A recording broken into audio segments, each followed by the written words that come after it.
ঘড়ির কাঁটায় যখন 5:30 বাজে তখন হয়ে গেছি আমরা রেডি।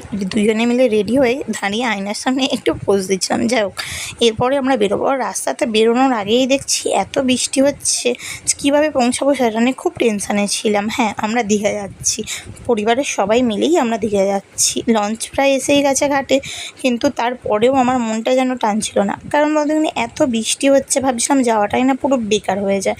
স্টেশনে গিয়ে একটু চা খেয়ে নিয়ে তারপরে আমরা ট্রেনের জন্য ওয়েট করলাম। ট্রেনটা পেয়েছিলাম অনেকটা পরে, ওই 1-1.5 ঘন্টা পরে।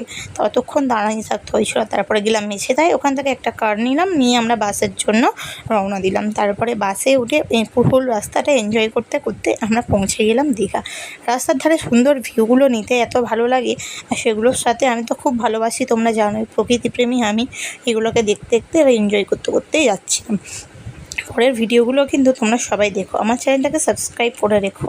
ভালো ভালো ভিডিও নিয়ে আসবো তোমাদের জন্য।